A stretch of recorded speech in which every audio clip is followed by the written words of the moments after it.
Welcome back. 3-day-old water. I like to welcome. Is that really 3-day-old water? Can you taste the glory? Wow. I did not mean to make you do that. It's okay. Welcome back, friends. All of you, if you're new to the show, a special welcome to you newbies. This is Beyond the Basement, the complete breakdown podcast. Generally anime, this time Demon Slayer podcast. Episode number 2. Have we regressed? Are we like a toddler and we're like regressing into babyhood? Actually going backwards. So if you actually are new, we have done the entire Attack on Titan series up to this point. Anime only. No spoilers, please. And we recently finished all the way up to, obviously, Season 4 is taking a break right now. And so we decided to jump in onto Demon Slayer, another popular anime that I actually hadn't seen. I'm watching it week to week with these guys. They've already seen it. So we're going to do same thing we've been doing with Attack on Titan. Going to do a complete breakdown, but we're doing it with Demon Slayer. This is episode 2. Trainer. Okay, wait. Say his name for me again. Oh, his name is Urokodaki. But what's his first name? It's Sen... I have to look You it guys up. have it written down, I thought. Yeah, I do. I just didn't have it pulled up at this juncture. Okay. Just give me a fresh second. Sakonji Urokodaki. Sakonji Urokodaki. That is the name of this episode. Son. And it's gonna be lit. It's gonna be really awesome. If you're watching on YouTube, don't forget you can find us on twitch.tv/beyondthebasementpodcast, live on Sunday nights at 5 West Coast time, and then Friday nights video game night at like 8 West Coast time. Anyway, okay, that said, we'll do a quick recap, and then we'll break down the episode and see what's in there. So this one starts out in one of many similarities to Attack on Titan, actually. This one starts out with a bird flying in the air. I was just waiting for somebody to be like... Except instead of beautiful seabirds, it's a crow. Yeah, it's a crow. Yeah, which we actually find out more about in the end. So yeah, actually there was a connection. Actually, it's one of my favorite writing conventions when they have something at the beginning that speaks to the end and it all comes together. It ties it up in a nice little gift. Yes. So we get the first hilarious scene of Tanjiro, and he's like, "Give me this basket, I'll pay you for it." And they're like, "No, you can take it." And he's like, "No, I'm gonna pay you for it. Please take my money." So he finds Nezuko, and it turns out demons apparently are much like vampires. She really can't see the sunlight, and so he makes this basket, and she's able to shrink herself a little bit, I guess, to fit inside of this little basket, so he can carry her around during the day. She's kind of like turning into a Pokemon, actually. Yeah, Nezuko, I choose you. Go. She fights on his behalf. She has magical. Sorry. Look attack. Too soon. So they continue on their journey. Night falls, and they find a temple, and they go to this temple. He's like, "Oh, surely somebody's in there," but Tanjiro smells blood, and sure enough, there's a demon in there who's just like murdered a bunch of people. And they get into this fight with this demon. Tanjiro realizes the demon is very strong, very fast, and in the meantime, Nezuko is like starving. As we learned last episode, she's needs to feed on humans. That's how she gets her energy, I guess. At any rate, she's like starving, is like drooling over these dead bodies, and eventually comes to Tanjiro's aid. She kicks a dude's head off. It gets he literally crazy. Loses his mind. Long fight scene here, and they do end up defeating this guy. Between the two of them, this guy almost sounds like a misnomer because he turns into two. He has a body and a head. These dudes. At any rate, in the process, Tanjiro's like, I have to finish this guy off, but he can't really do it. And we meet Urokodaki, who is the trainer. He's going to be about to be his trainer. He's got this interesting mask on, and he almost immediately says to himself, "This guy's not going to cut it. He's too compassionate. He just can't make decisions," so on and so forth. So they wait until daylight, or rather, Tanjiro waits till daylight. The demon is killed by the daylight. And he gets in this conversation with Urokodaki, who's like, "Listen, like your resolve is too weak," and kind of gives him a heck of a time. He gives him a hard time. He says, "Here's the deal: if your sister takes an innocent life, it's on you, and you need to kill her and then kill yourself because that's horrible, and that's the risk you're taking by traveling around with her." So Urokodaki takes him on a test. He has him run. They run that entire day to the foot of a mountain. He has them climb this mountain. And then once they get to the top, he's like, "All right, I'll meet you at the bottom of the mountain. That's all you have to do. That's the whole test." The mountain is filled with traps, all kinds of booby traps. Which it's rigged to blow, Jim. Yeah, that. just like that.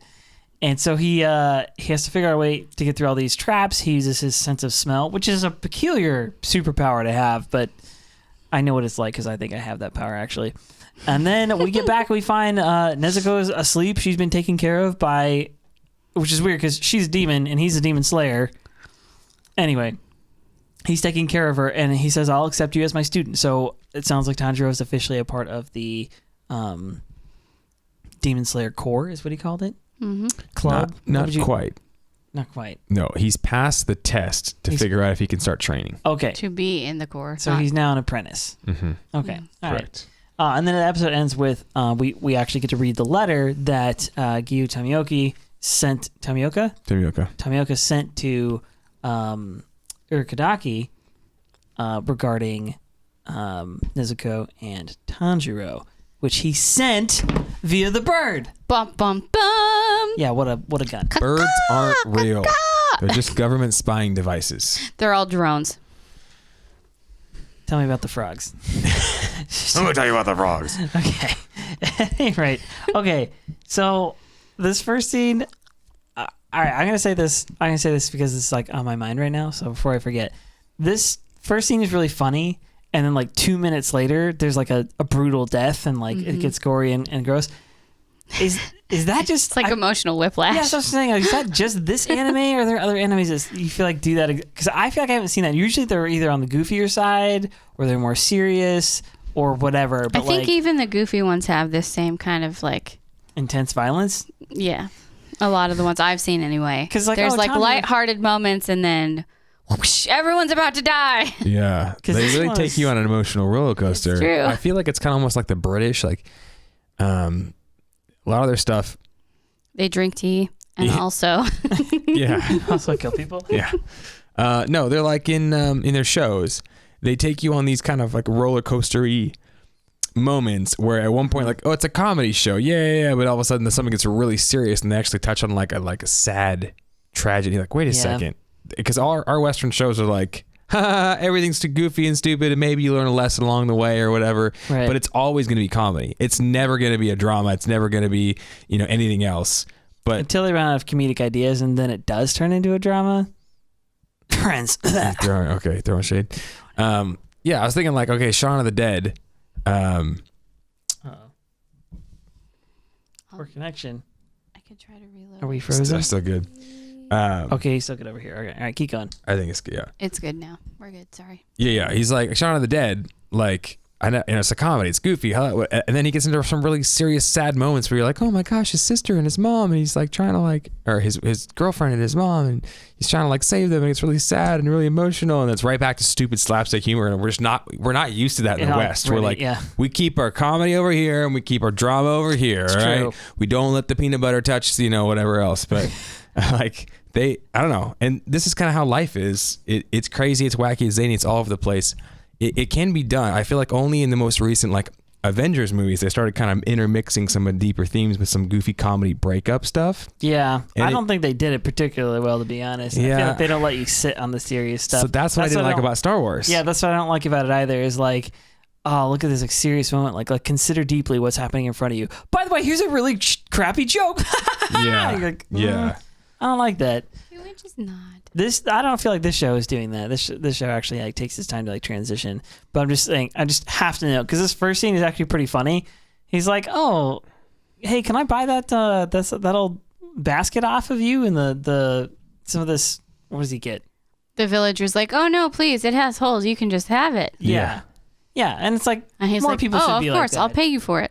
And he's like, no, you didn't hear me. It's a basket full of holes, so you can have it. He's like, Hey, okay, I'll pay you for it. You got some He's like, straw, free too. Yeah. Stop "Listen, being stubborn such a kid, stubborn child." You're gonna take it. And he like slams the money in this dude's hand. Please accept my money, sir. He like hurts the guy's hand. He's like, He's like, It hurts about enough. He's throwing the chain, like gripping his hand, like He's they do that like- slow mo thing. He's like, "Arigato, thank you very much." Like, and runs off. It's just, it's like, I'm sure you could do an entire he's like so awkward. anime comedy with basically Like the this most humor. awkward middle schooler ever. Like he's like, I'm gonna bless you even if it hurts you. Take this money.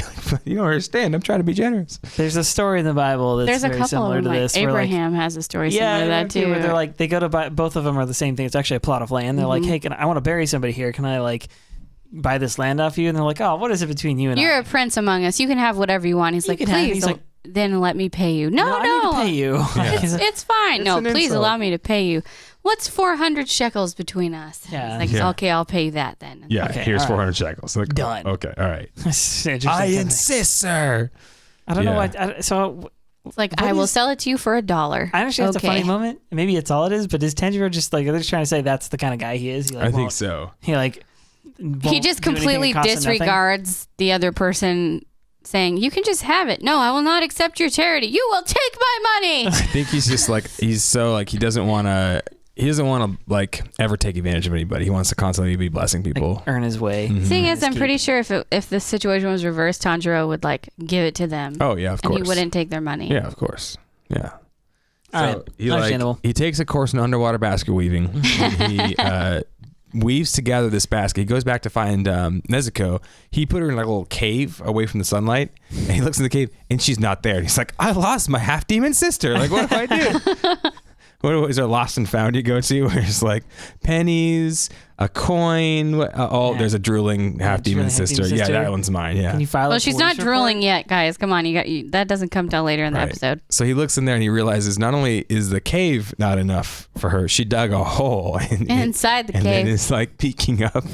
And I he feel says, bad for her at this point because she can't speak either. She's literally like an animal. He starts Yeah. to talk to her like a little dog. he's like, my kid sister's become a mole. Like, hate when that happens. Darn, dude. It's really unfortunate. But he makes a point about She's such a cute mole. how severely she's afraid of the sunlight. She really doesn't like it. And so she was willing to even dig a hole to hide in rather than just be in the cave because she's so afraid of the sunlight. So that obviously is going to pay off in this episode and going to set kind of our mind on how severe the sunlight is. Now, we see it obviously later on too with the actual demon guy that they run into. The sunlight is enough to like disintegrate him in seconds, basically. Yeah.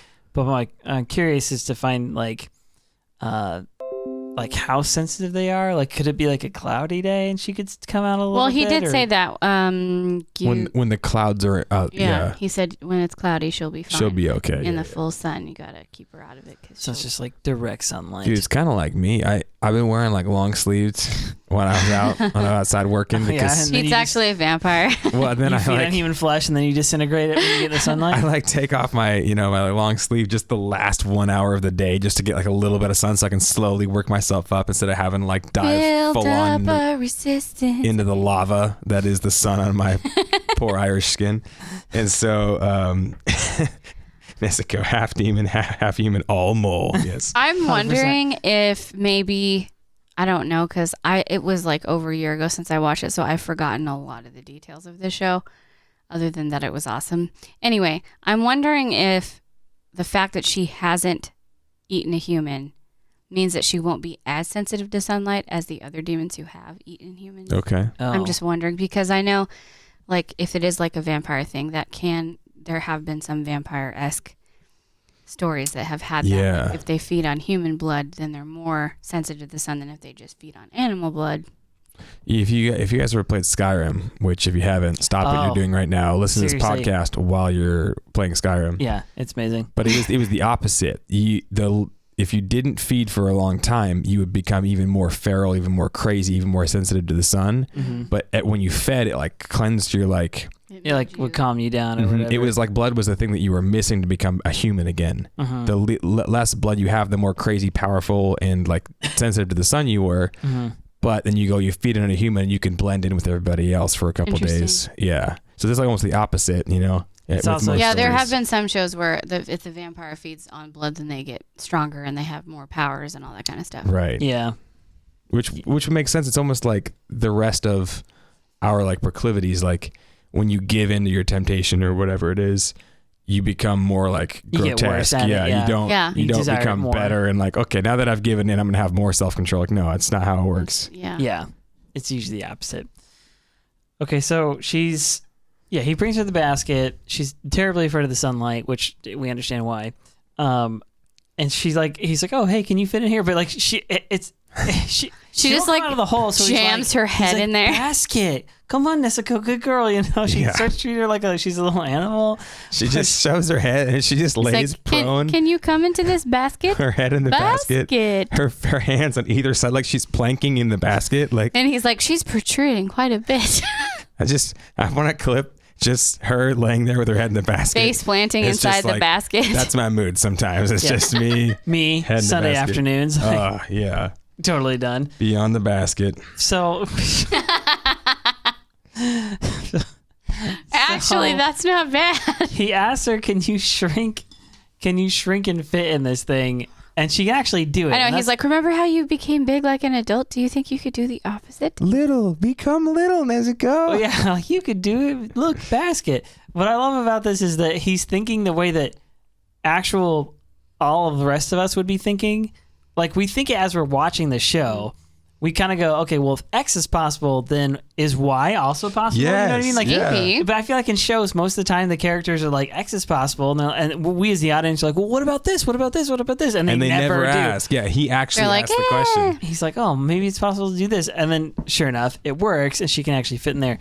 She doesn't look that much smaller, but enough to fit She in the basically, basket. instead of like going head first, she puts her butt in first and then like pulls her knees up, Shrinks which, down to makes a little more sense than just going head first. But now I want to know, how big can she get and how small can she get? Has she tried biting her hand?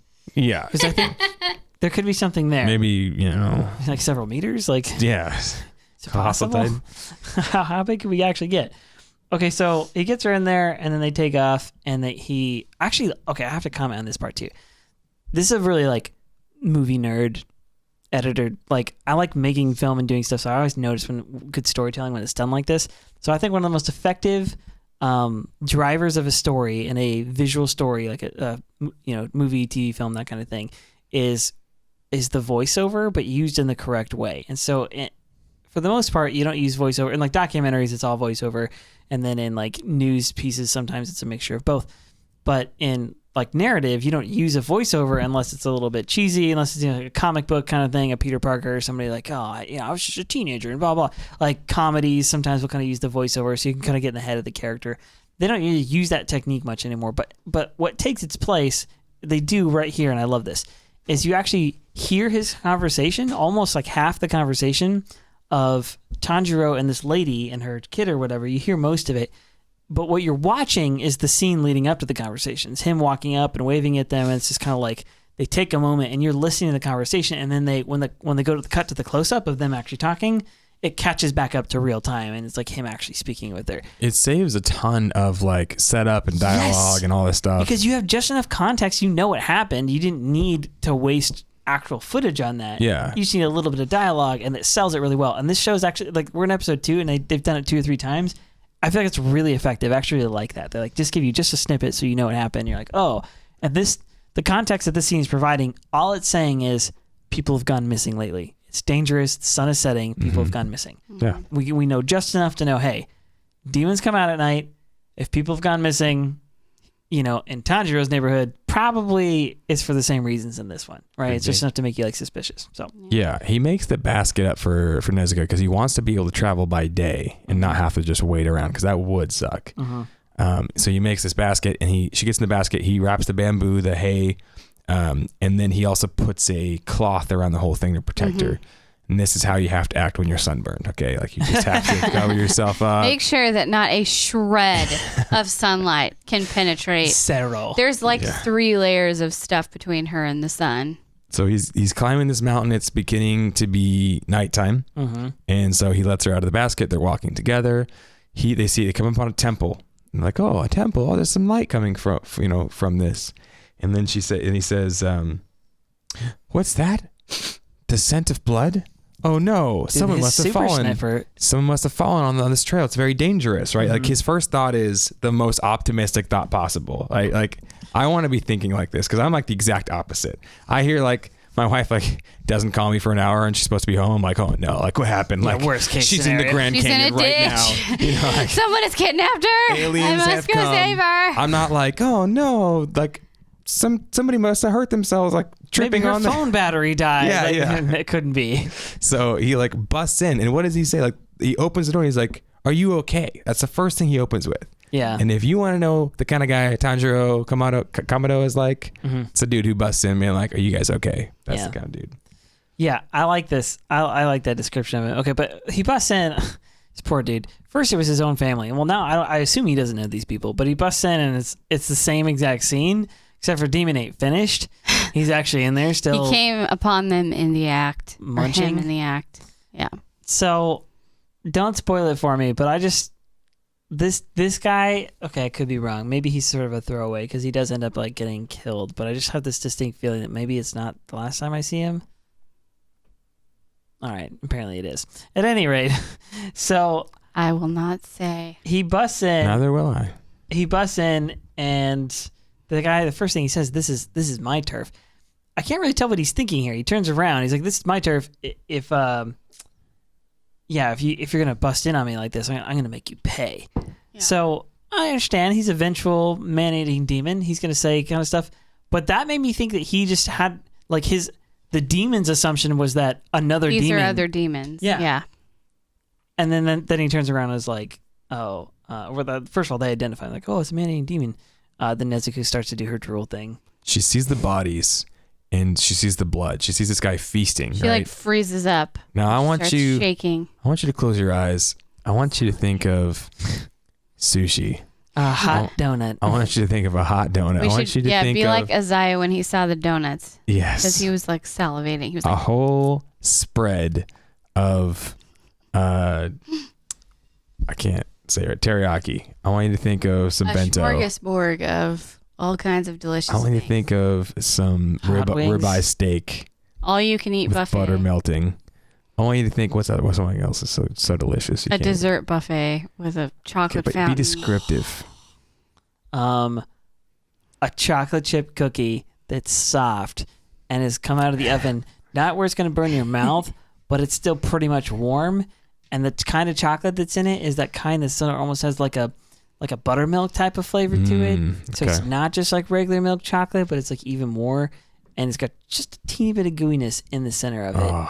And it's roughly 2/3 the size of your face. This is what we getting Nezuko. it? This is what Nezuko is seeing when she sees a full buffet. She sees all these bodies, and they're like torn open, they're bloody. This guy is. You can hear the chittering and the squelching as noises. he's eating and slurping and licking his fingers. Dude, the licking of the fingers. I was saying Finger this during the licking show. good. Oh, Sorry. I was watching the show. I was mentioning this too. I was like actually grossed out by that. It's mostly the sound effects that do it for me, but the fact he's like licking the blood off his pointy demon fingers. I'm like this. I'm a little grossed out right now. Actually, It's the creep factor is Yeah. definitely high. It basically was some stuffed tots with some cheese. I don't know if I like this comparison anymore. All right. So yeah, so she sees this and she's like, "Oh man, I haven't eaten in a minute. I'm really hungry. I've been using all this strength." And in the last episode, Giyu Tomioka said, when you use up strength when you're healing, when you're like fighting, it makes you like really hungry. Yeah. So she's probably starving. She hasn't eaten in a couple days. Mm-hmm. Here she sees a full spread laid out, and she's like drooling actively. She's drooling worse than any of the dogs that I have. It's like dripping onto the ground from her standing position, and Yeah. she's like trembling and squeezing her fists, Now let's be real. using all of her self-control to fight against her instincts. If it was any of us with that big of a bit in our mouth, we'd be drooling anyway because you just couldn't keep your mouth closed long enough to like swallow, so it would just be sliding out the side of your corners of your mouth no matter what. So you're probably drooling all the time anyways Yeah. because you can't really shut your mouth. So that could be. So let's give her the benefit of the doubt. You think it's because she was hungry? Yeah. All right. Here it is. Here it is. This is why you need to watch the show. By the way, listeners, cute. she literally has a bit, the Nezuko bit. If you haven't seen this, okay, but like. Yeah, like I said, gotta give her the benefit of the doubt. Maybe she's just drooling because of the bit, but it looks like it's because she's hungry. Oh, it's for sure. She's fixated. She gets like in a trance Yeah. looking at all this like potential meal. her eyes and you are can kind tell of welling. something's going on in her brain. Meanwhile, the demon turns around and he licks his fingers off and he's about to like fight and confront these people. And Yeah. he says, "The scent is off about you guys. Are you both humans? Are you both humans?" So here's the thing. So that tells me a couple things. He can't actually tell that she's a demon. just by looking at her. Not right now. Now, obviously, like, when she goes into like demon mode, she seems like she can kind of go back and forth. But just looking at her, he doesn't seem to have the ability to tell. It makes me wonder if she smells different than other demons because she hasn't fed. She does. Yet. She does. He says the scent is off about you guys. And remember, Tanjiro said Nezuko doesn't smell like Nezuko anymore. So here we actually have, she had a distinctive human smell. She no longer has that. But she doesn't just smell like a man-eating demon. Yeah. She's somewhere in between. I mean, that seems like a selling point so far. I can get behind that one. My other question is, so I guess with her feeding, so they explain like demons need to eat, right? Tomioka explains that in the last episode. All right, that's a bit of information to go off of. But she hasn't eaten at all. Nobody so far. And so what I'm curious is like what they're going to do with her as far as like how they she can't starve. Yeah, she can't starve. Like you got to feed her somehow. So who you get? So she has a bit in her mouth, so she can't eat. Yeah, but like, what are you gonna give her? Some demon toast? Like I don't know. Gonna go down to the supermarket and get her some. Like if it was me, demon Cheerios. Demon tofu. Oh god, it's not really human. It's just pretend human. I would at least try and cook up give a her bowl one of those rice. Beyond Burgers. Beyond Burgers. Here you go. It tastes just like the real thing. Actually, Beyond Burgers aren't bad. They just don't actually. They don't taste like beef to me. They taste like something similar, and it's a good flavor. It's just not an actual beef flavor. That's just me. Not a sponsor. Not a sponsor. Not a sponsored show. So, fortunately, but if you want to, let us know. The demon tackles Tanjiro, and as he's like tackling him, his hand goes out, his claws are out, try to get him. And as Tanjiro's going back, he actually gets a good hit in. He whips out his hatchet and he slashes the demon across the throat, which. If the demon was a human, they would have bled out. Yeah, for sure. He would have killed him, which is pretty awesome. Also, Tanjiro's like combat skill like leveled up, I guess. From the last episode to this episode. Like he already to give him credit, he was pretty good last episode too with the knife, the hidden like hatchet throw, but we haven't seen him go 1-to-1. And as he gets tackled, he's like, "Oh man, this guy's incredibly fast. He's incredibly strong." He gets to slash on the guy's throat, the demon falls off, the demon's like, well, good thing I can heal this instantly. Yeah, he's like, this scratch won't be anything for me to deal with. And I'm like, scratch? Your friggin' jugular just got sliced open, you weirdo. What are you talking about? So he heals it like almost immediately, which is like, that sucks. Which means that you're not going to be able to kill demons very easily in this show, right? It's going to be pretty difficult. I mean, I kind of had a hunch. I was like, if they're just super, super strong, they'll just kill you too quickly. But if you can just like take them out, then that doesn't make any sense either. Also, I was wondering before this if Nezuko could speak if she didn't have the thing in her mouth. And this demon's speaking, so clearly if she didn't have the thing in her mouth, Nezuko could speak. Yeah, which you got to wonder. Most so why likely. is I thought he put the bit in her mouth so she wouldn't bite anybody, but like it seems pretty obvious she's not going to bite anybody. If she's tame, yeah, like when she's in her like not demon mode, don't you think? I don't know. Maybe it's one of those things. It's like it's like a pacifier. It's like it reminds her like, hey, do not eat people. Keep it under control. It's like Fish a are control friends. device. I mean, humans are friends, not food. So the demon tackles Tanjiro again. He actually pins him down this time because he's way fast and he's super strong. Tanjiro can't break his grip. He's got him by the throat and he says, "I'm going to break your neck now. You're not going to get a second one off on me." Meanwhile, Nezuko is frozen in this trance-like Still state, drooling over the fact and having this conflicted thought in her mind like, I want to go eat. Everything in me is telling me to go eat. Why am I holding myself back? She's fighting her own battle internally while Tanjiro is fighting with the demon to not get his neck broken. Yeah. Well, so it's like, but when Tanjiro sort of cries out, it seems like that's like the thing that, because they close up on her eyes, and she's like normal kind of pink eyes like she's got, but then she goes into like the cat, like, you know, the pupils slit eye. Slit she eye gets thing. the cat/snake eye thing. Yeah, the demon eye thing. Like it just kicks in, and then it just happens in an instant. It goes from that to she beheads the demon. She literally kicks his head off. Like directly off. It's such a clean into cut a too. tree. Oh, she straight punts his head. Yeah. It's like really satisfying when it happened, but also incredibly shocking. So you almost couldn't enjoy it. You were just like, I can't believe that just happened. Yeah, I didn't think it was gonna go like that. And then he's like, Nezuko. He's like shocked. I immediately was like, well, that was pretty easy. Again, I'm just in like Attack on Titan mode. I'm like, there's no way he's actually dead, right? Like, there's more to him. But then he like goes limp for a second, like he's dead, and I'm like, oh, well, apparently Nezuko's just overpowered, you know. The devs just like freaking put an extra 0 on her like strength number. I mean, she is part demon, right? I guess. So then he kind of pushes the body off. And he's like, oh, Nezuko just killed this guy. Wait a second. He's not a guy. He's a demon. He's a man-eating demon. And then as he kind of like factoring it in his head, the demon starts like flailing. The head like moves around, and he goes, "I knew you guys gave off a weird Yeah, vibe." the head starts talking, and he's like, "What? He can still speak." Meanwhile, in the background, you see the body twitching and like starting to reach for him. It's super creepy. So then Nezuko like kicks the body across the the road or something like that into the trees, and the head grows arms. Just two little So arms. creepy. And like launches itself, but the arms are like beefy. Like the dude's. They look similar They're to his just like actual the arms. forearms, but they're like shrunken a little bit, just Yeah. sticking out of his neck. But he says, "I knew you guys gave off a weird vibe," meaning like I knew there was something different about you. So maybe there's some way he can partially tell they're not just normal humans. Yeah. But for some reason, he couldn't tell 100% that she wasn't a demon, right? She's somewhere in between. Yeah, that comment makes me wonder if there is something special about Tanjiro also. Yeah. Remember That and what Tomioka said? Yeah, Tomioka also said I there's sense something unique different about them. these two. Yeah.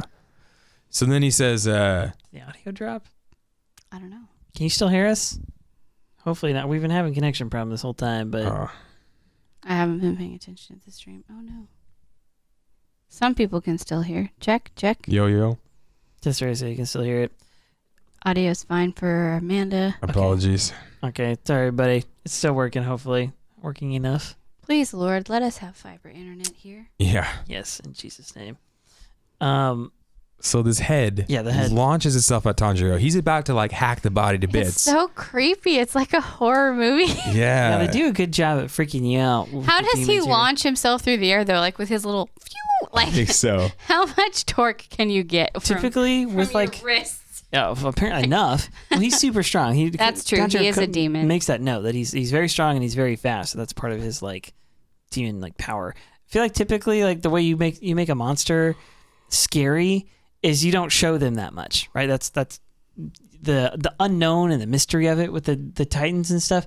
There's a certain amount of that where like you don't know that much about them. Like, yeah, I guess you do see them pretty directly a lot of the times, but they spend a lot of episodes where you don't really see them at all. There's this idea there's like this threat, this like scary thing that's out there. Zombie movies, actually one of the best is I Am Legend, because the I Am Legend is not actually a zombie movie, it is a monster movie in terms of filmmaking definitions, because you go through almost 3/4 of the film without seeing a single one of them. It was very creepy when I saw it in theaters for that reason. I was like, my imagination made the zombies like way creepier than they ended up being in the end. That's another one where in the movie there were zombies, but in the book they were actually vampires. Oh. Yeah, that's why they were all hiding from the light. Oh, That makes Yeah. sense. okay. Yeah, I heard. Was that? And they were smart. This is the one you were telling me where the book is almost entirely different than the movie? Yeah, well, actually, that and World War Z are both very different. What? So there Yeah. were books that were like drastically changed for the sake of the film. Yeah. Okay, well, Why did they the do film that? turned out Just good. call World it a War Z, I'm like, different take it thing, or leave man. it, but Yeah, they're like, we want to buy people's nostalgia with money, and then we want to be able to just take that and twist it to be able to just, still Avatar: weird. Just The Last call it something Airbender. else. Like, Yeah. I just do agree. anything. Or just be original and create something for your, for Yeah, the sake just of literally creation. give it a different name. People do this all the time. Freaking, okay, all That's right. what. Yeah. Okay. Let's not get off on a tangent because we could go off on this tangent. Can I at least tangent for All 1 right, second? for 1 second. Okay, not that you guys have to care about cars, but there's a car that everybody's heard of called the Mustang, right? It's a Yeah. Ford, little like sports car kind of thing. It's been around for many, many generations at this point, 1964 and a half, whatever, the first year. So everybody knows it. So then more recently, Ford came up with an electric sports car. It's like the trend right now in cars. Everybody's coming out with electric cars. So Ford comes out with an electric sports car, which if I could only show you a picture right now, I won't bother to look it up, but just go Google it if you haven't seen this before. New Ford Mustang or E-Mustang or whatever they're calling it. I can't remember. So you would think, oh, this is a car that's going to look like a Mustang, but I have electric car performance, which is, a thing. No. This mother jammer is like twice the size. It's like a wagon. It has nothing to Why are they do. calling it a Mustang? Exactly. I'm It like, doesn't look like a Mustang. Why the flipping crap are they calling it a Mustang? why wouldn't you just give like it's for listen, make the car. By all means, make whatever car you want for you make. I don't care. Make whatever movie you want to make. But so help me, just name it something else if you're going to change it that much. That's how I feel about like the movie to the book thing. I'm like, why Yeah. bother anyway? Okay, that was a tangent. All that to say that in this show, in Demon Slayer, they don't bother with like that so far. That hasn't been the case. This isn't like a monster movie. Like you get to see the demons like face on, but that's actually almost what makes them scarier. To me in this case, it actually works in the opposite direction because I'm like, you're like, it's like the devil's right in your face of this whole thing. You watch him licking his fingers. They don't like cut the camera away for any of the action, and any you of the see gore. how gross and terrible they really are. Yes. Yeah.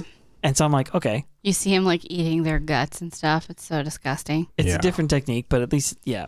So Tanjiro's got this axe, and he's about to swing on this body. As this head launches at him, he has to like change mid-projection and like intercept the head. Well, he goes to like chop the head, but the guy grabs the hatchet and bites like the tip of it, and he's got this like devilish look on his face, like, aha, I got you now.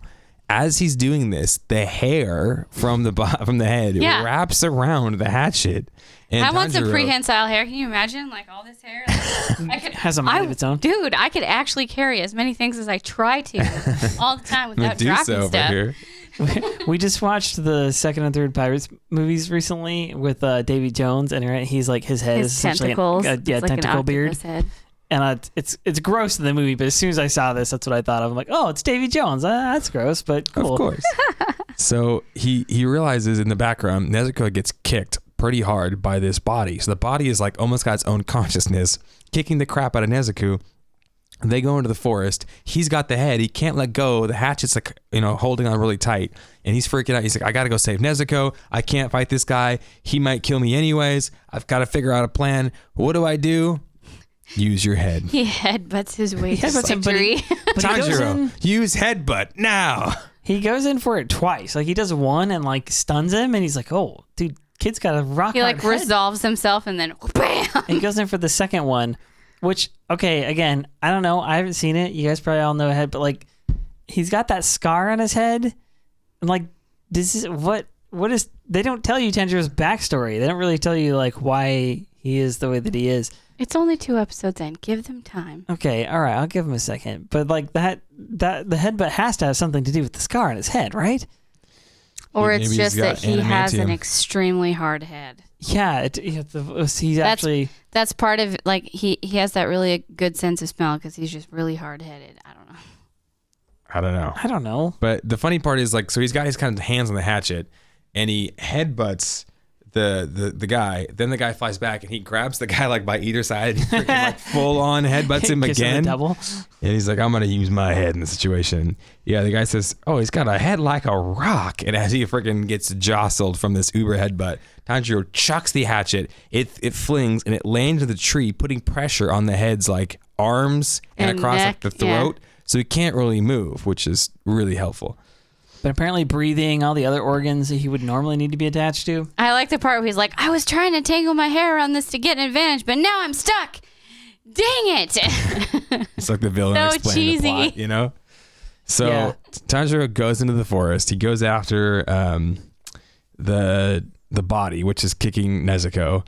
And This time he doesn't really use his head at all. he just sprints at him and just tackles Dives him. headlong into the He just situation. spears him like, freaking out of nowhere. No regard for any like, I don't know, trees or rocks or cliffs that might be Cliffs. nearby. Or just get off my sister. Ah! This is where like a shotgun drop kick would have been perfect. No, drop no, kick no. that Actually, body. yeah, that would have like worked out a lot Make better. yourself into a human spear and fling yourself into oblivion. And It's of fine. course, this is where they cut it to go to that little like, I'm assuming it's a commercial break point or something. Like Probably, yeah. that. So they like cut it right there and go to those little artwork frames in between, and then they come back. Yeah. And Nezuko's just she's super strong. I guess this makes sense, but she just catches him full on by the kimono. By It's like, his collar. Luckily, she's like cute enough to be like, oh, my brother just tackled this thing off the side. I'll dive over and grab him. So she has a lot of wherewithal too. Like, so And she pulls him up one-handed. that's the other thing I'm noticing is, so here she is in combat. She's in kind of demon mode, She's really like strong. she was before. She's really strong. fast. She's in combat mode, but she's not turned on Tanjiro. Mm-hmm. She's still like in control enough. And She's like, very protective of him, too. In Like, fact, her instinct to protect him seems to keep her in control of her demon instincts. and do you remember when Tomioka hit Tanjiro? Yeah. That's when she broke free and like started fighting him, and she never hurt And she went to Tanjiro. protect him, not Same eat thing him. here. She was focused on the bodies up until she heard her brother cry out, and that's when she went into protection mode. Yeah, that I think it's interesting that her protective instinct towards her brother outweighs all of her other instincts, including her demon ones. There's almost a yin and yang here too, because we could say the same thing about Tanjiro. Yeah. How many times so far? 2 episodes, and both times he's put his body and his life on the line to protect. He overcomes his own Nezuko. fear and his own natural self-preservation instincts to protect her. This is why I think they're twins. There's this protection thing going on here that we really like. If I ever get in this many life-threatening situations in the course of just a few days, Just take a vacation. yeah, please check in on me. Please tell me to change careers, like anything. Like I gotta like, it's just so it'd be too much. I Too much did stress. so many clumsy things in the course of like 1 hour yesterday that ended with me dumping the entire contents of my cup of water all over the place. And I was like, should I even get in a car at this point and drive anywhere? Am I going to live? So Will I make it home? when we're working outside, we always like, we bring a big water bottle. I got like a 40-ounce water bottle with me, but it's hot outside now. And before that would get me through the whole day. Now that's not even barely getting me till lunch. Yeah, it gets you to lunch and you gotta refill it at least. So we used to just all go all the time, in whatever place we go out to like eat, or we could take our lunch. We go walk over to a store. Hey, can you fill this up with water for me? And people are not wicked. They're like, yeah, of course, sure. Yeah, well, But we stop at now- like a fast food place. And Now yeah, COVID's water. a thing. Now with COVID, they're like, no, I can't put water into that vessel. That would contaminate it, even though the science is not contingent with that. They're like, oh, can I put water in this vessel? And they're like, and some are like, yes, you can. Some are like, no, you can't even put water in this vessel. But here's what I can do. I can put water into a separate vessel, and I can hand that vessel to you, and you can take that vessel, and then you could pour that water into your own vessel. Like, Hashtag save the earth. I don't care what it is. Why do we have to make everything so Please. complicated right now? I'm getting really dehydrated. I need to be hydrated. Please let me get some water. And so all the time now, I have to get like 3 cups of water. Cups of water, yeah. To go. And so we get like into the work truck or whatever, driving back, and I'm like trying to pour them in my water bottle, like to preserve them. And I can't tell you how many times I've poured water all over myself. All over. You're I'm like, charting? I swear I didn't pee my pants, you guys. I swear. Sure. Not Well, cool. hey, man, unless it's you hot pee your pants. outside, so Yeah. it probably helps you cool off a little It bit. wasn't the worst thing, let me tell you. If you have the washer with you, Maybe can you guys drink should out just of the like. back. I don't trust it. I've done it. So at any rate, So Tanjiro, he gets pulled up. The body is flung off the cliff, and it goes like a freaking arrow. It like hits neck He hit the first. ground on a Spine rock, down. and you hear this like terrible crack, and then the legs like slowly like curl It up like over bends over backwards over itself, and it lands, like I said, neck first, like on its brainstem basically, and then the head reacts to it way back. yeah, in the he tree. He's like, passes out. And you're No. like, oh, that killed him. So they can be killed by the like body died from drops. that. Well, However, it tells you too that he was connected to the body still. And this is what I'm trying to figure out exactly how powerful demons are. So far is that okay? So number one, this body is in combat even though it can't see. At first, I was like, okay, well, the head is still able to see, and suppose there's a wireless connection, then this makes sense. But then the body runs off from the woods and is still fighting her without Nezuko. vision, without Without any of its olfactory senses or hearing or anything like that. Yeah. So So how is it sensing her? the Is there demons are some all other instinct. kind of sense that they have? Yeah, in our design, I guess I don't know, it almost seems nerfed because like all of our sensory things are like right on this. Yeah. Like how come you don't have a nose in your chest, or like Could help. ears on either one I of know your arms? heart has some ability to like To pick sense up on things? electromagnetic wavelengths and That's stuff true. like that. I'm probably overthinking this, but Anyway, maybe he was just like feeling yeah. the He chi. can feel her demon waves, so he was following. We're not sure. They don't quite explain it. So far, all we have to go on is we've seen 2 demons, Nezuko and this one. Nezuko hasn't eaten anybody. This one has clearly eaten somebody. They both exhibit super strength, super speed. One of them apparently could get cut up and not die, and not only that, could like spring additional limbs when and necessary, senses. yeah. I wonder if he could reconnect to his head or his body if he gave him the chance. Yeah, and then Nezuko, I guess we haven't really seen her take it. We've seen her take a little bit of damage, but she hasn't, and they heal really quickly. Yeah. I'm wondering how unique each one is too. I guess, like I said, we'll get into it. I haven't seen it.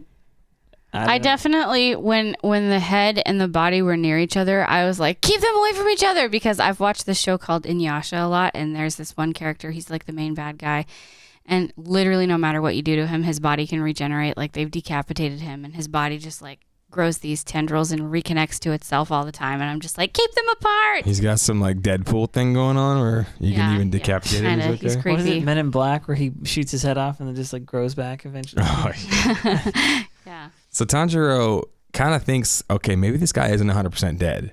We've cut his head off. Or we've kicked his head off. We've dropped him spine first. That would paralyze anybody on a rock. Mm-hmm. And, it still didn't work. I'm going to go ahead. He pulls out this little knife and he's like, I've got to just kill him. I've got to finish him off. Now, I don't know. But he's panicking. I would normally slit somebody's throat if I was trying to kill him. He did that. That didn't work out. He already did that and didn't work out at all, actually. Then he... Not only could he the head heal, got but he fully could still decapitated. speak. He's still totally fine. So I don't know what he was thinking, like freaking stabby. Thing. Which, how can he talk? Where's his voice box? Isn't that lower in your throat? Great questions. Never mind. So he Again, says... I'm probably overthinking. Anatomy questions. He says, I got to kill him, otherwise he's going to kill other people. Now, I know the scent was different from the one in my house. I wonder if there's lots of demons all around. Mm-hmm. So he's able to deter and to determine this guy is not the demon that killed his parents.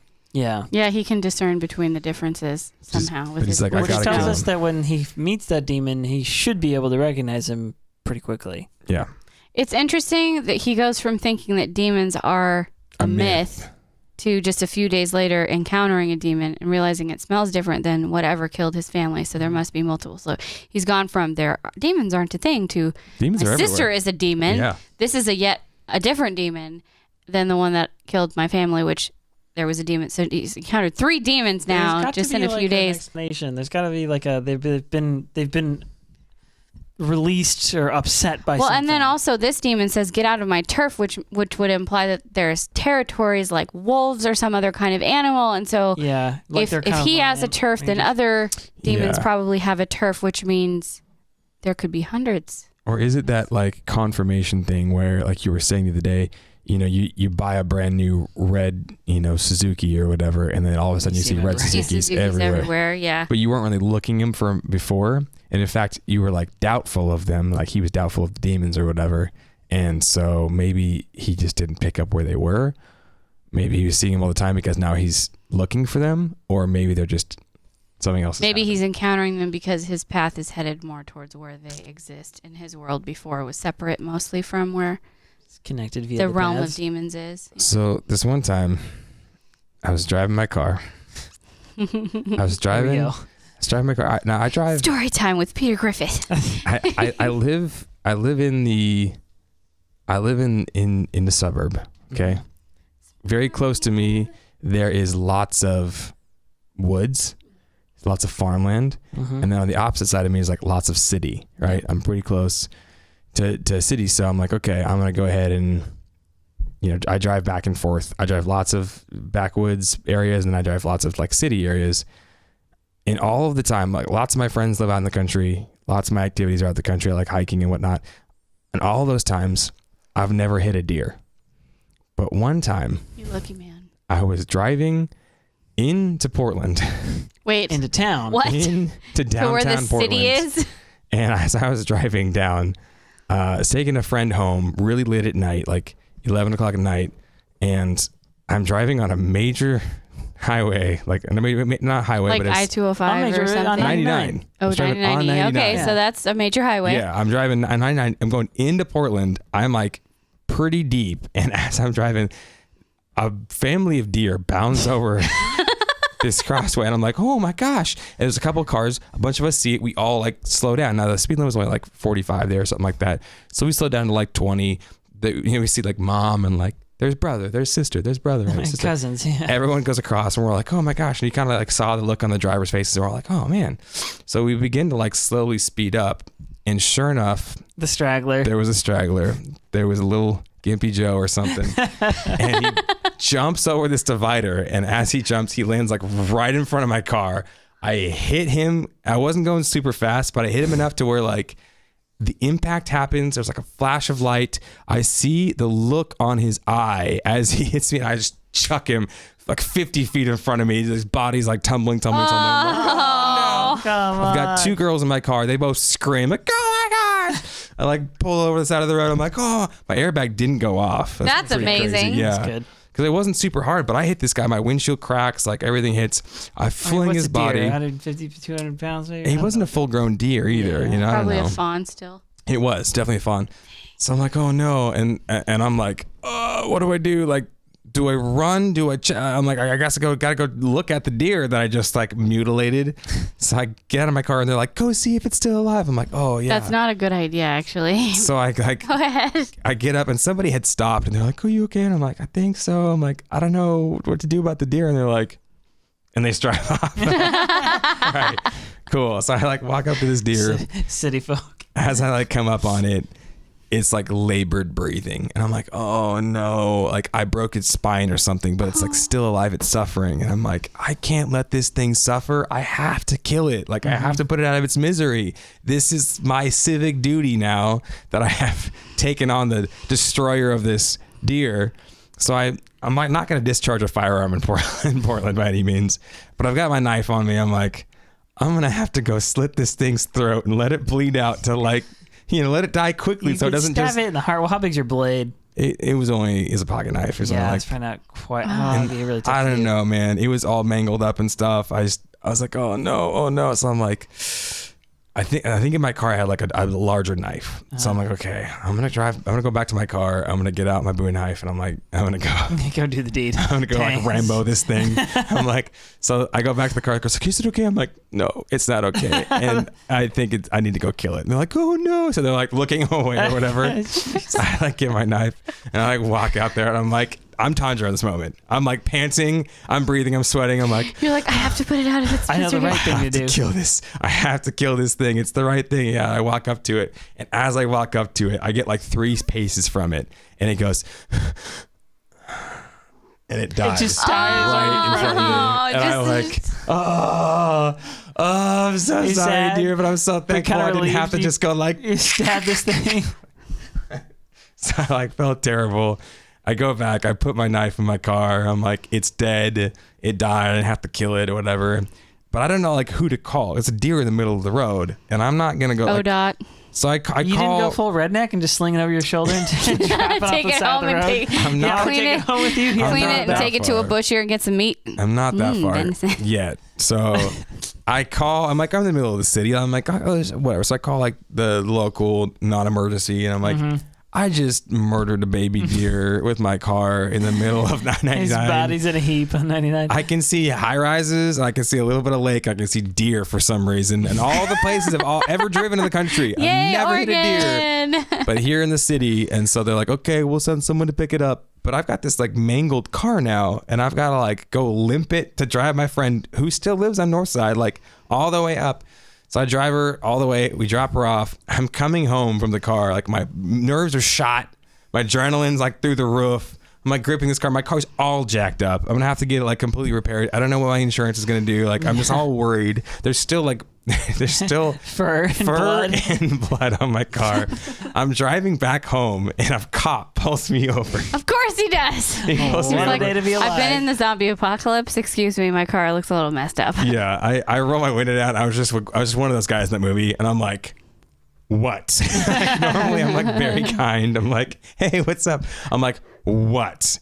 He's like, you're going a little fast back there, don't you think? I'm like, I don't know. I can't tell. My car's beat to hell. And he's like, what happened? I'm like, I just hit a baby deer. I just murdered Bambi 10 miles down the road. If you want to go check out my story. He's like, no, bro. Don't worry about it. Just get home safely and watch out. There's a lot of cops that patrol this area. I'm like, thanks, bro. You like did me a solid. Yeah. What a homie. Yeah.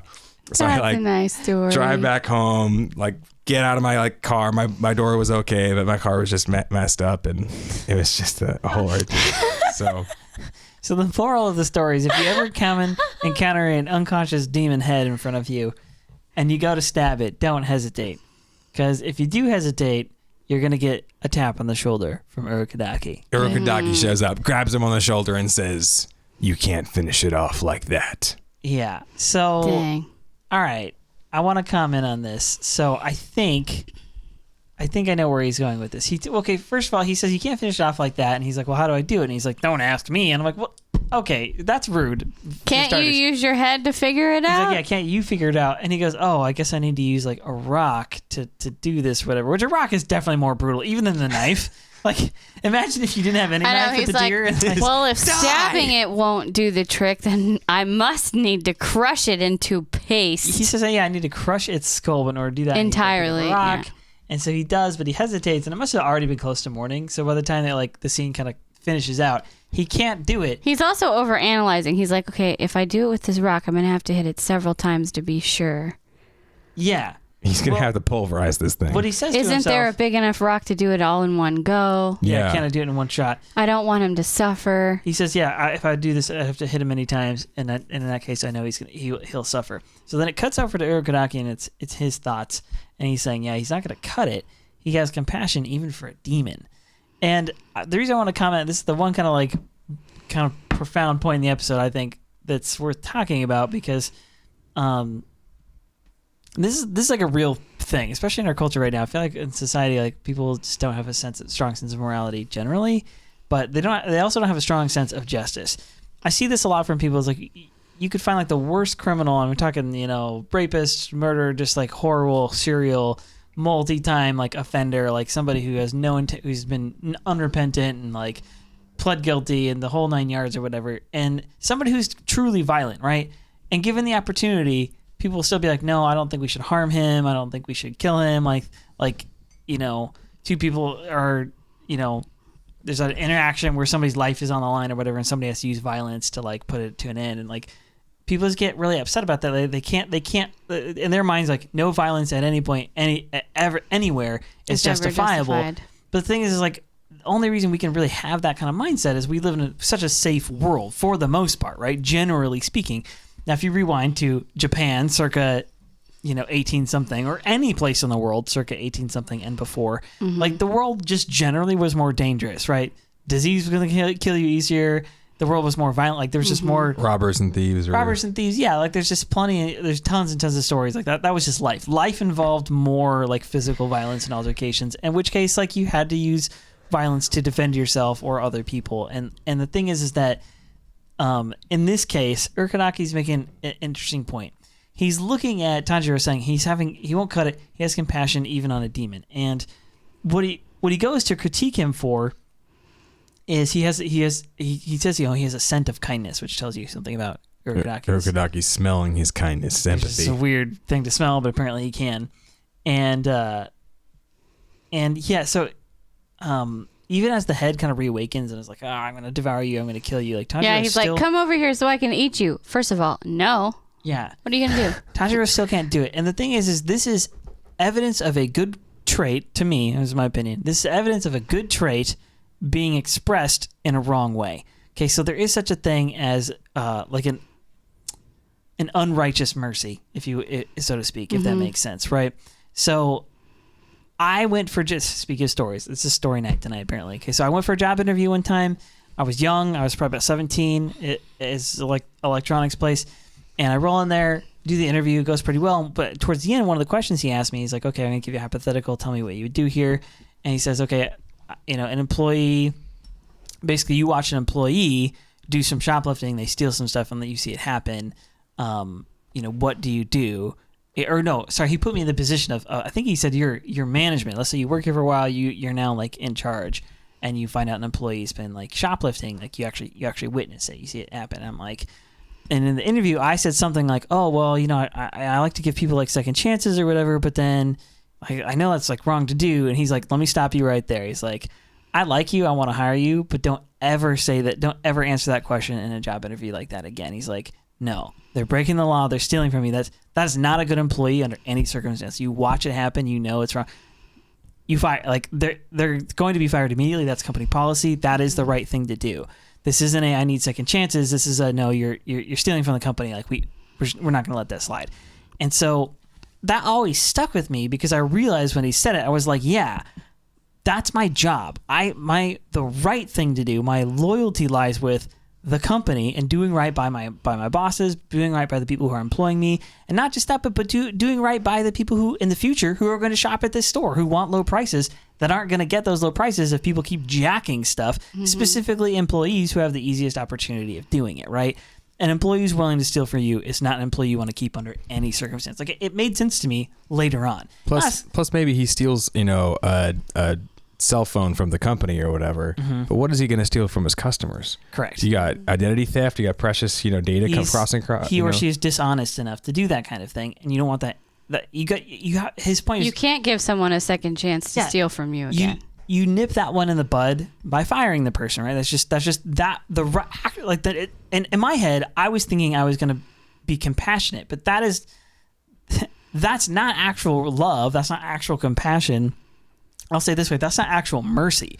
That's just I don't want to have to deal with the pain of confronting or the awkwardness of it. Like, it's a self-preservation thing. It was actually a selfish motivation to have to try and avoid coming down and convicting somebody of being guilty of doing something wrong.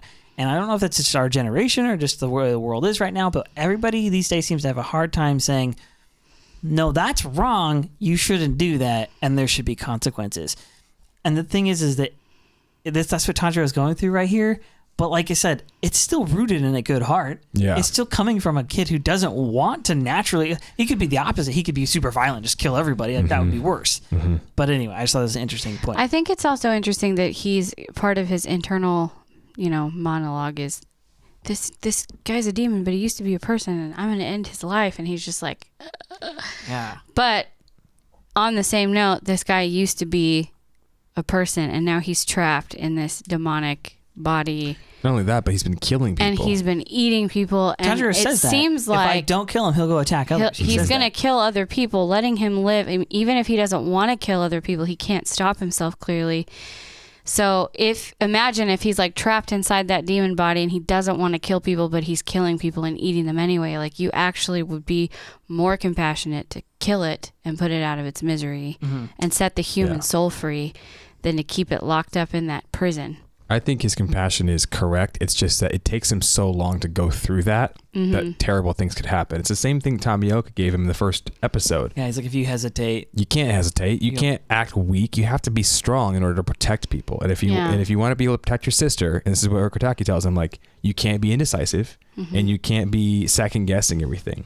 Yeah. Tanjiro he reasons all that. He says, yep, this guy killed people. This guy is going to continue to kill people unless I kill him. I have to do this. He just didn't have the resolve to do it yet. Act right away. And he didn't have like the decisiveness to be like, this is the thing I got to do. It's almost like with to go do it. Not to bring Attack on Titan into this, but it's almost the way Armin is. He's always trying to think, isn't there a way we can just sit down and talk this out? Sometimes there's not, and there isn't time to think about whether or not there is time for that. You just have to make a decision to save lives. Yeah. So he raises the rock up. He's going to bash the brains out of this thing repeatedly. Yeah. Sun comes out. And the sun comes out. And it burns this guy away, like I said, in seconds. It looks like he's very well deteriorated. There's something inside me that's still like, that's suspicious. I just feel like that was a little too easy. Like, he just burns away in the sunlight. These things find a way to come back somehow. I just don't think his story's over with that guy. Well, I guess we'll see. Yeah, so anyway, he comes to and he's like, oh, that's why Nezuko's so afraid of the sun. We've kind of already discussed that. And he's like, oh, where's she at? And he goes to find her. She's put herself back in the basket, which makes sense. It's so sad a little bit, though. She's like, I need to hide in here. Nobody puts Nezuko in the corner. Nezuko puts herself in the corner inside of her basket, and she's just in there like, little prairie dog Nezuko. So then he goes, where are the bodies? Because he knows the bodies are missing. I was afraid that Nezuko just like eaten all of them. I was like, oh no, now she's rabid. Like, now it's going to be even harder. So fortunately, Urokodaki has buried them, which shows you the other half of the equation, right? Here is Tanjiro with the opportunity to kill this thing. That, again, like I said, you can see that he's doing the kind of moral calculation of, well, this used to be a person, blah, blah, blah. But he's forgetting that 10 seconds ago, he just saw an entire building full of people slain by this guy. And he's going to do it again. That's how that works. You should have the resolve to just, like he said, he calls it resolve here, but like you should have the moral fortitude to just be like, no, this is an easy calculation. You're done. Yeah. Like this, I can't let this happen to somebody else. It would be wrong to do anything else. And it's like Rachel said, you can still feel compassion and still come to that conclusion. Yes, I agree. And I think it's important to note that he has compassion even for a demon. Yeah, that's important. A couple things about him. First off, when he shows up, puts his hands on Tanjiro, nobody heard him coming. Yeah, he says no footsteps. He couldn't hear his footsteps, and also maybe he was distracted. Seem to smell him. He didn't seem to smell him either, right? Then Urokodaki's like inner monologue is, "Oh, this is the kid that you sent me, Giyu. Like this is the kid that Giyu Tomioka sent to Urokodaki," and he says, "This kid's too kind. He has too much empathy, even for a demon, and he's too indecisive." Yeah. So the reason I bring up the burying the bodies thing is because it's Urokodaki who's burying the bodies, and it's the man who's burying the bodies who's about to rebuke him for being too slow. Right? It's the man who has the real compassion for real people, who is the one who's to say, like, you can't hesitate next time. Yeah, he's not uncaring. He's not like, who cares? Just kill this kid and get out of the way. Calloused, unfeeling robot. No, he also shows compassion. Yeah. And he says, what will you do? Or he says, Tanjiro, are you the one that Giyu Tomioka sent to me as, a student? And he says, yes, my name is Tanjiro Kakamoto, and I'm here to be your student. And he says, Tanjiro, what will you do when your sister devours a human? And Tanjiro kind of freezes up, and he's not sure what to say. And here Urokodaki and Tomioka have something in common. They're both like these harsh, but they actually are compassionate, like you're saying. They're kind of these like stoic figures, and they both demand strength from you, because in this world, Tomioka says, like, only the strong have rights. You can't be faltering. You can't have this weak resolve. If you're going to protect your sister, you got to do it harsh. They're kind of like beating in a harsh truth to him. And here Urokodaki just backhands him across the face. Slap in the face. All right, that's a little much, but it's hilarious. So hard. Because there's an awkward silence, and then he just slaps him out of nowhere. He's like, answer me. So we're gonna have an Attack on Titan quiz. Or sorry, it's a Demon Slayer quiz at the end of this. If there's an awkward silence, you get slapped in the face. You just get to slap somebody. So he hesitates, and he says, you're too slow. You failed to kill the demon before daylight. Your resolve is too weak. If your sister kills a human, there's only two things you can do. Kill her and slit your own belly and die. Dang. That's what it means to travel with her. It must never happen, no matter what. Your sister taking the life of an innocent person. This is the one thing that could never happen. So his question was, what do you do if your sister, eats an innocent human? That will never happen, and I'll kill myself if it does. Basically, that's how resolved you have to be. Yeah, and he's trying to put the responsibility of what Tanjiro's choosing to do here.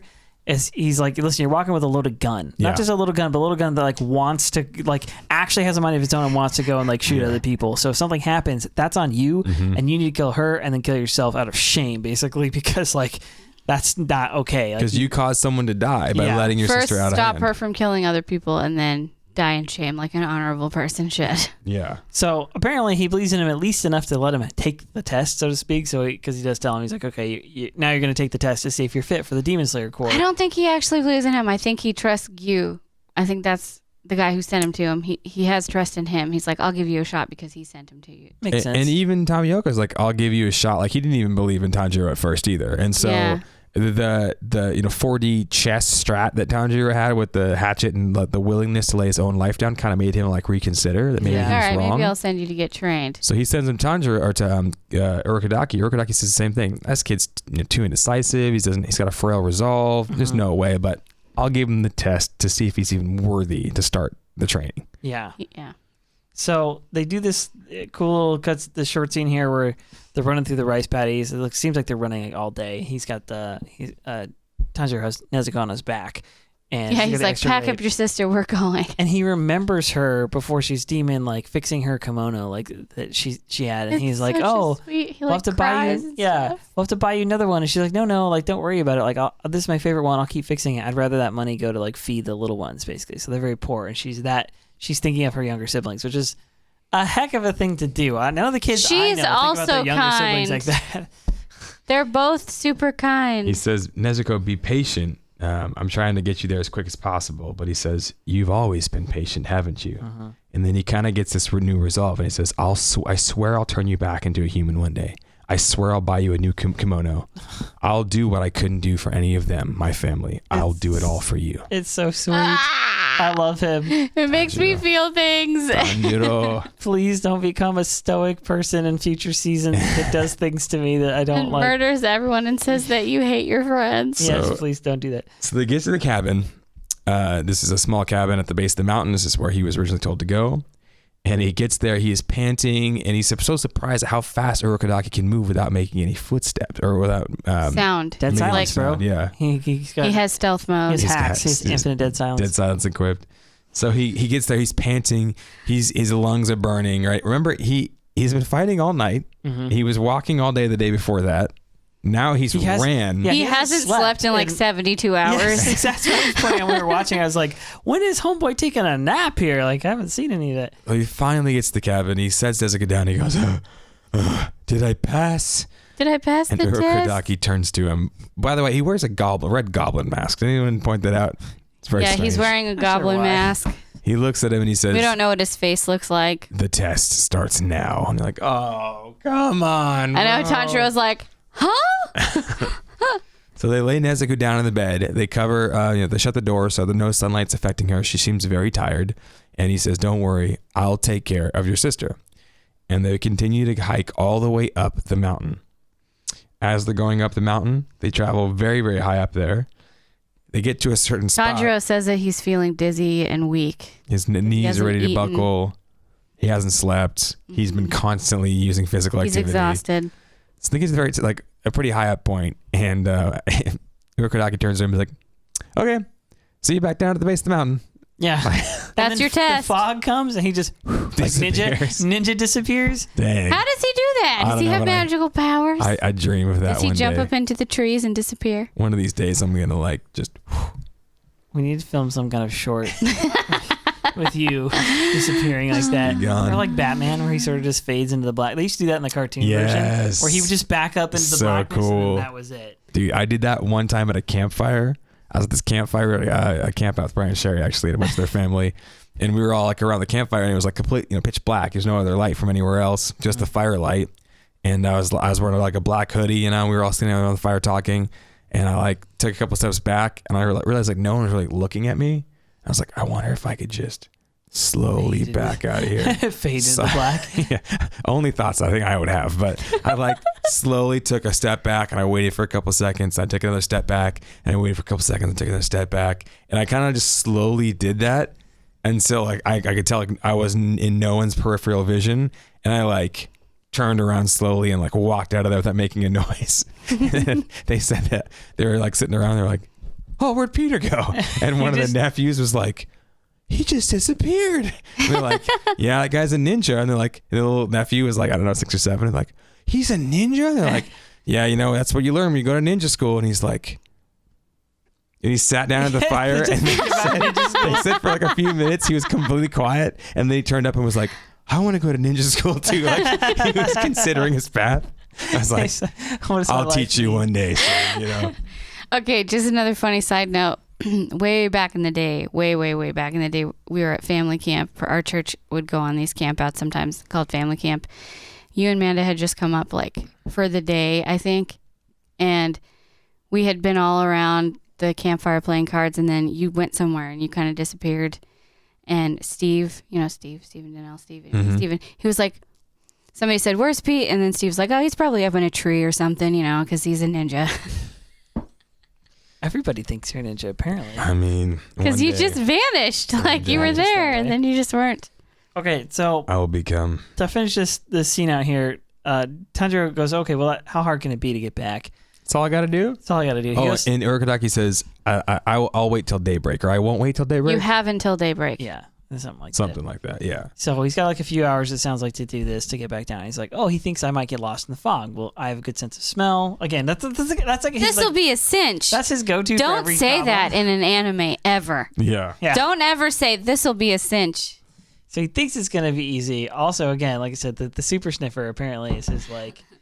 That's his default. Like it's OP hack. All right, It's what's true. 24 times 167? He's like, well, I have a great sense of smell, so I'm confident I can figure this out. Like, bro, it doesn't work like that. But anyway, so he's like, yeah, I'll head down.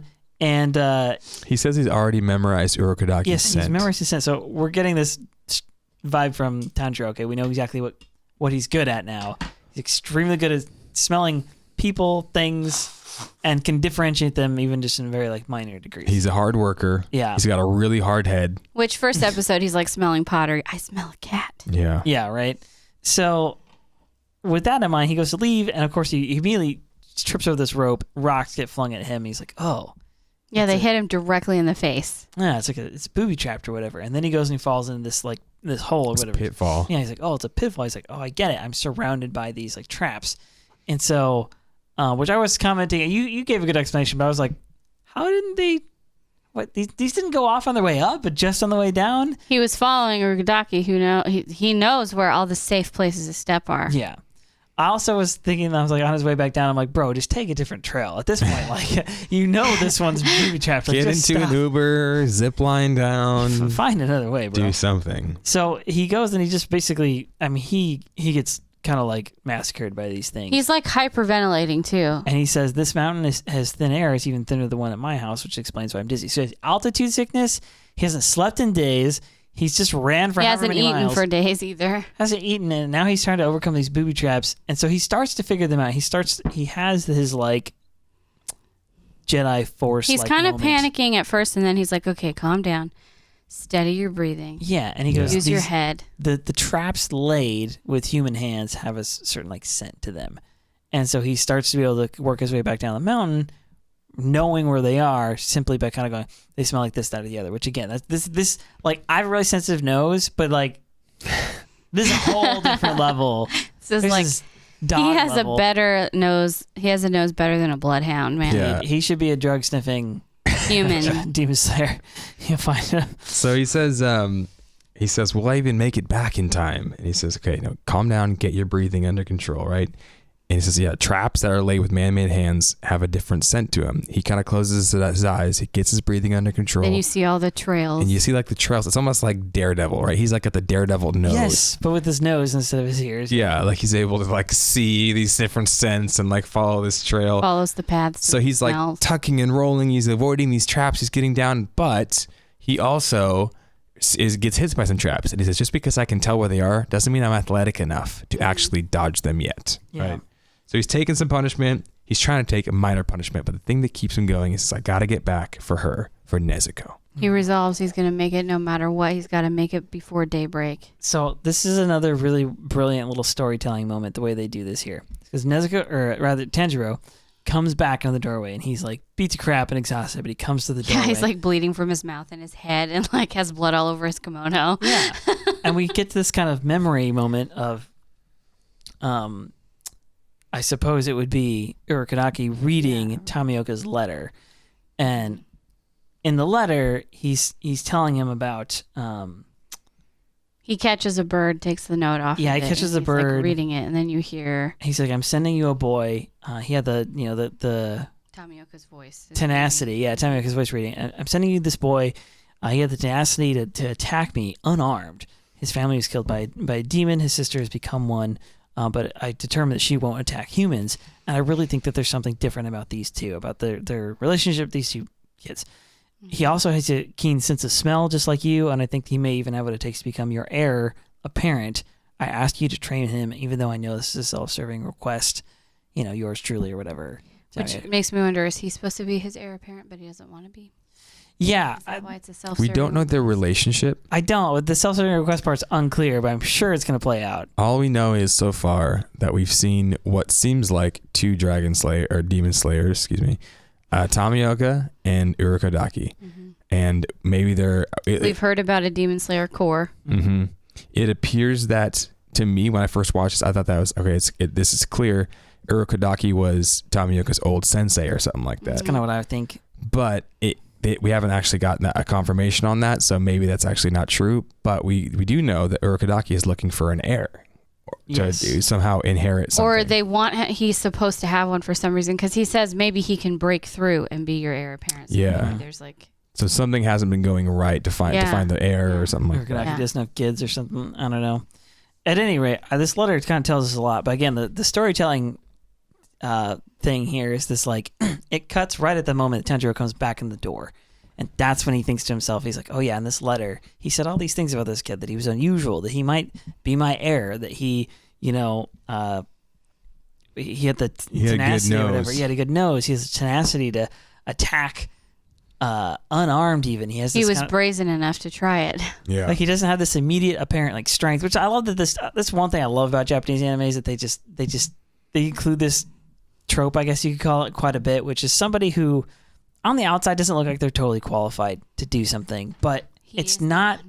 Yeah, exactly. It's an underdog story, but it's not all about the external, like, qualifications, right? Just being strong, just being, big or fierce or whatever it is, but that there's something to be said about passion. There's something to be said about effort, about hard work, about grit, and in this case about even an unusual talent, a sense of smell. But like there's more to you than just what people see in the immediate, And I love that. I just feel like that's true about everybody you meet. Like it's true about humans in general. Everybody has a longing to be a hero and a longing to be recognized. And the truth is that it takes time and it takes effort to see somebody for who and what they really are. And the opposite can also be true. Somebody can look really well qualified externally in one way or another, and then you gets down to brass tacks, the emergency happens, and push comes to shove, and they suck at life. They don't have it, or not just they don't have the strength, but they might not have the moral fortitude to do what needs to be done, things like that. So I like this because it kind of goes back to ethic versus talent type of deal, like hard work versus talent. In the hero terms, like some people are born with the coolest hero powers or whatever. Some people are born with the most talent. Some people are just naturally more athletic than other people. Some people are just naturally smarter than other people. And if society, just castigates us or just like puts us into these categories, we'd say, okay, well, these are going to be the successful people, and everybody else who isn't born with those talents or isn't smart enough or doesn't have this ingenuity, you're going to be like the plebs, basically. You're going to be like these the workers. You're never going to be very successful. And I just like the fact that in the real world, it's not always the most talented who gets the job. It's not always the most talented who gets the girl. It's not always the most talented or the smartest or whatever who ends up becoming the hero. It's those of us who apply ourselves and work hard. And as a kid I was a middle child, I have a big family. Like it's easy to get lost. I wasn't the strongest or the smartest or the coolest or didn't have, I wasn't the best singer or the most musically talented. Like I kind of felt lost in this wave of so many better than me versions, Yeah. And there's something here where the camera makers the filmmakers are giving us this theme, and they're saying, hey, even if you don't have everything that everyone wants, there's still something that you can offer that's valuable. You can offer grit. Like you can offer character. You can offer perseverance. You're not born with character. You have to develop it. You can't buy character. You have to develop it. And the character of a hero is one that, as we see in Tanjiro, is not self-serving, is someone who's self-sacrificial, who protects others, who goes out of their way to save people and help others, to care for others, to burst into a random, building because they think someone's hurt. Are you okay? Are you okay? It's someone who cares about the well-being of not just, their siblings, but other people who possibly can be hurt. These things are things that heroes possess, and that's not something you're born with. It's something you have to develop over time. Yeah. So I like the narrative that, as somebody who wasn't born with very much talent, I like the narrative that like we can create those things. We can bridge the gap by working hard, by developing, by growing in communities with people, and even if we weren't born with everything perfect, you can still be a hero. Yeah. I think it's pretty interesting the way like Tanjiro comes down and he opens the door and just very politely says, "I made it back," and then immediately falls asleep in the doorway. Collapses. He just like leans up against the doorway and falls asleep. And I also think it's interesting. I don't know if I'm just reading into this or if I just read into this before, but it seems like they're setting up perfectly these two kids that don't have a family anymore, and this single bachelor who's like living on a mountain by himself who doesn't have an heir. Doesn't have a family. Dad. And they found each other, and I just think that's kind of sweet, and I hope that they do something with that. Especially since Tanjiro, their dad died. Well, yeah. Mom's dead now too. They are orphans, and they're children with no parents, and he is an adult with no children, and I don't know. I love it. The way that he dotes over her unconscious half demon body, and I'm true. like, he's like, seems like he's going to be really sweet and take care of her, Yeah. So Tanjiro collapses in a heap and he says, "I have arrived." And Urokodaki I made it back. Looks at him, he reads the letter, and he says, "I will accept him in my training." I accept I will accept you as my student. Yeah. What a guy. Okay, well, I don't know. Do I need to try and predict something real quick? We sure do. We're going to move to our prediction section. Okay. As we do so, you guys, we appreciate if you would drop us a 5-star review on Apple Podcasts. That really helps get the word out. Give us all the stars. Like us on Facebook. Yep.